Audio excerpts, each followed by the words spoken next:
so about the temple, what you have to understand is that the temple was not like a church, right?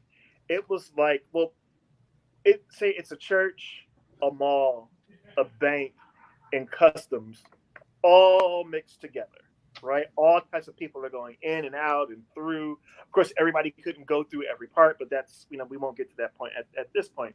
But when this happened during the Passover, this was high alert. It's also, there was their version of police, Roman police, all around because the Israelites were unruly. Because, like most people, they don't like being subjugated, right? Mm-hmm. And it's important to also realize that there were many messiahs, right? Jesus was actually not a good messiah when he was alive. There are Mm. messiahs who actually, quote unquote, did better in terms of like leading on revolts, pushing back the Romans and the way they were challenged, the way they were notarized.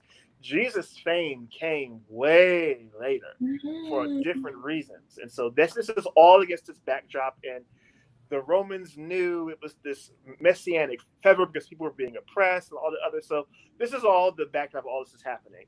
And most people who came from the area of Palestine that Jesus came from hated the temple. They thought it was corrupt. They thought it was the money changers there, particularly.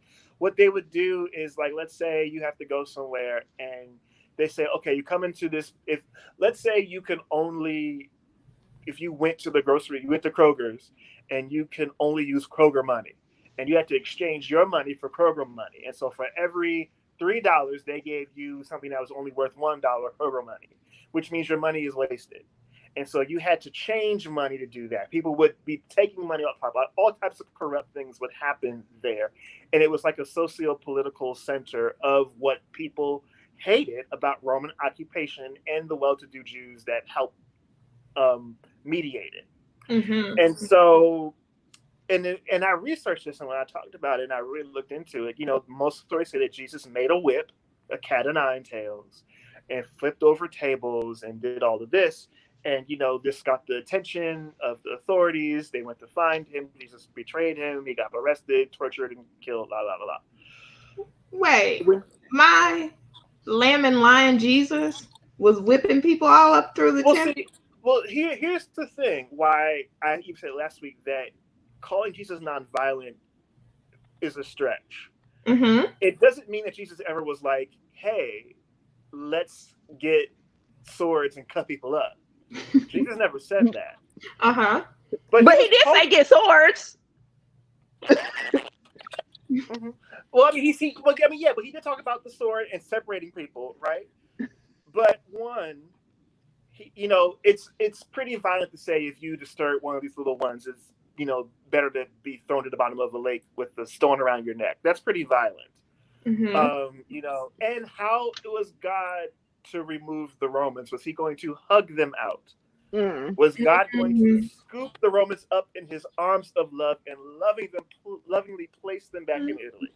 Was he going Mm. to do that? No. Like, he believed that God, I don't have to fight this battle because God is going to kill them all and boot them out, which would have been a typical Jewish thing to think at the time. But back to the typical for the protest, I don't know how you non-violently make and brandish a whip. I don't know how you do that non-violently. I don't know how you non-violently flip over a table. But keep in mind also this the size of this place.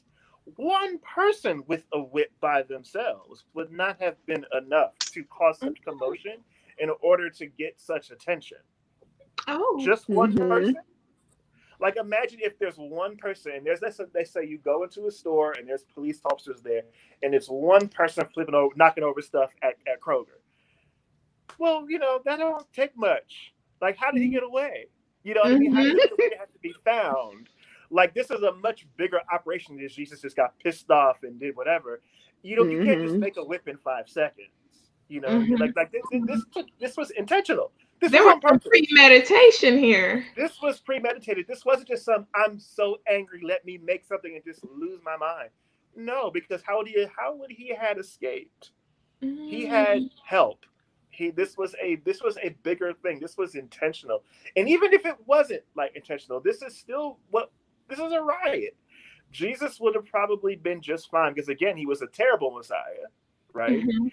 There was no reason for the authorities to care about him. No one cared. No one cared about him. What made them care is when about the uprising part. That's what made them care because it was the Passover. It was a very, it's all, that Passover was always a very tense time.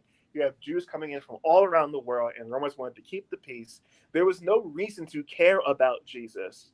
I mean, even though I'm saying that he wasn't neatly nonviolent, again, like I'm saying, he wasn't really good. He wasn't leading armed revolts or anything. So the Romans were like, okay, you want to heal poor people? We don't care about them anyway. Fine, sure. We don't care.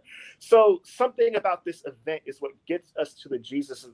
It creates a situation where now Jesus, what happens to him and the events that ultimately end his life are what contribute to why we even understand him the way that we do today. That wouldn't have happened if he didn't do that. And the more you dig into the situation, the more it's apparent, at least to me, this was a protest. It was intentional. It was a riot, for better or for worse. And I mean, how would he have gotten away? One person? No, that's not how these types of things work. And so when you understand the temple and how it was set up, what the intentionality and things that happen afterward, it becomes clear that there was very much intention to do this thing and that Jesus saw himself and his people in some sort of role. He probably expected to turn out the way that it did, but Mhm. um, this it was intentional, and I think it's in something for Christians. Even when I was a Christian, that I sat with, it's like, what this God. It's violent. Mhm. I think violence has nuances to it. It doesn't mean that you have to sign on and be like, okay, let's go to war tomorrow.